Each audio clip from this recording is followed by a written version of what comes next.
നമസ്കാരം. Twins world YouTube ചാനലിലേക്ക് എല്ലാവർക്കും സ്വാഗതം. ഞങ്ങൾ ഇന്നിവിടെ സംസാരിക്കുന്നത് ഞങ്ങളുടെ 13 വർഷമായിട്ടുള്ള ദാമ്പത്യ ജീവിതത്തിന്റെ വിജയ രഹസ്യമാണ്. ചേട്ടൻ പറയും. ഇന്നത്തെ കാലത്ത് ഡിവോഴ്സൊക്കെ ഒരുപാട് കൂടി വരുന്നതാണ്. ഇന്നത്തെ പിള്ളേരിൽ ഡിവോഴ്സും അതുപോലെ പരസ്പരം ഉപദ്രവിക്കുക അങ്ങനെയുള്ള കാര്യങ്ങളെല്ലാം വളരെ കൂടുതലാണ്. അത് തമ്മിൽ അണ്ടർസ്റ്റാൻഡിങ് ഇല്ലാത്തതുകൊണ്ടാണ്. തമ്മിൽ അഡ്ജസ്റ്റ് ചെയ്തല്ല പോകേണ്ടത്, തമ്മിലൊരു അണ്ടർസ്റ്റാൻഡിങ് വേണം. ഞങ്ങൾ രണ്ടുപേരും എന്ത് തീരുമാനം ഒരുമിച്ചാണ് എടുക്കാറ്. ഇത് നമ്മുടെ ജീവിതത്തിലേക്ക് മൂന്നാമതൊരാൾക്ക് ഒരു സ്ഥാനം കൊടുക്കരുത്, അല്ലേട്ടാ? നമ്മുടെ ജീവിതത്തിൽ നമ്മൾ രണ്ടുപേരും ആയിരിക്കണം എപ്പോഴും എല്ലാ തീരുമാനങ്ങളും ഒരുമിച്ചെടുക്കാനായിട്ട്. ജീവിതകാലം മുഴുവനും ഭാര്യയ്ക്ക് ഭർത്താവും ഭർത്താവിന് ഭാര്യയുമാണ് തുണയായിട്ടുണ്ടാവുക. അവിടെ മക്കളോ അച്ഛനമ്മമാരോ സഹോദരങ്ങളോ ആരും നമുക്ക് എപ്പോഴും കൂടി ഉണ്ടാവണമെന്നില്ല, അല്ലേട്ടാ? എപ്പോഴും നമ്മൾ ഭാര്യയും ഭർത്താവും തമ്മിൽ നല്ല ഐക്യത്തോടെ ആയിരിക്കണം.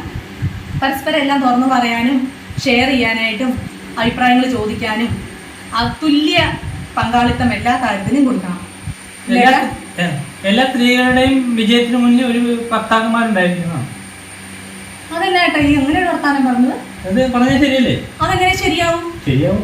അന്യന്റെ വിജയത്തിന് മുമ്പ് ഞാനുണ്ടല്ലോ.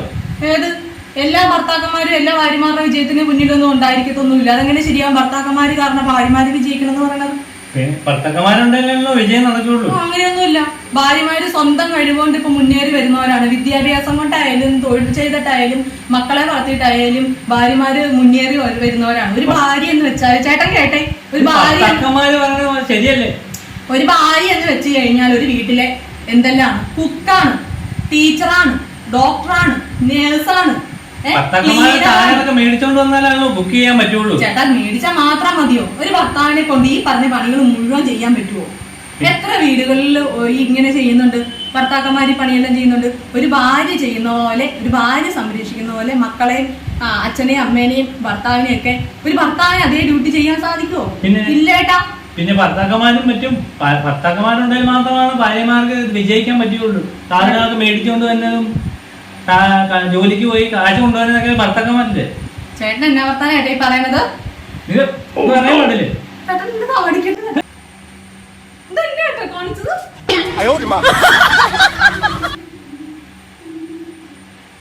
വീഡിയോ വേണ്ട, ഒന്നും വേണ്ട. ഭർത്താക്കന്മാരാണ് പോലും ഭാര്യയുടെ ഒരു ഇത്. എന്നെ പോലെ ഭർത്താക്കന്മാര് ഭാര്യയുടെ ഇതാവണേ. ഞാനൊക്കെ വിജയിച്ച് മുന്നേറി വന്നിട്ടുള്ളത് എന്റെ കഴിവുകൊണ്ടാണ്, അല്ല ചേട്ടന്റെ കഴിവുകൊണ്ടൊന്നും അല്ല. ചേട്ടനെ തന്നെ ഇരിക്കണത് ഭർത്താക്കന്മാരാണ് പോലും. അപ്പൊ ഭാര്യമാർക്ക് ഒരു വിലയില്ല. 13 വർഷമായിട്ടുള്ള ദാമ്പത്യ ജീവിതത്തിന്റെ രഹസ്യം 13 വർഷമായിട്ട് ഞാൻ അഡ്ജസ്റ്റ്മെന്റ് അല്ല, അഡ്ജസ്റ്റ്മെന്റ് ആണ്, അല്ലാതെ അണ്ടർസ്റ്റാൻഡിങ് അല്ല ഇവിടെ നടന്നിട്ടുള്ളത്. എന്തിനാ വീഡിയോ എടുക്കണേ? ഭർത്താക്കന്മാരാണ് പോലും ഈ ഭാര്യമാര് മുന്നേറി വരുന്നവർ എന്നുള്ള എല്ലാരും. ഞങ്ങളെ സ്ത്രീകൾക്ക് വിദ്യാഭ്യാസം എല്ലാം ഉണ്ട്. പിന്നെ ഭർത്താക്കന്മാരുണ്ടെങ്കിലേ മുന്നേറി പോകത്തുള്ളൂ. വേണമെന്നൊന്നും ഒരിടത്ത് നിർബന്ധമൊന്നുമില്ലല്ലോ. കൂടിയേ പിടിച്ചു ഭർത്താക്കന്മാരില്ലാണ്ട് ഒന്നും പിന്നെ നടക്കുകയൊക്കെ ചെയ്യും. ഒരു വീഡിയോ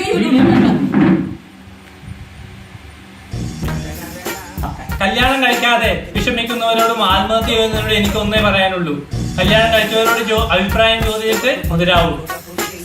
എടാ പിള്ളേരെ, കൂട്ടി കയറിയ കോഴിക്ക് പുറത്തിറങ്ങാനും പുറത്ത് നിൽക്കുന്ന കോഴിക്ക് അകത്ത് കയറാനും തോന്നുന്നതാണ് കല്യാണം. അത് ഓർമ്മ വെച്ചോണം.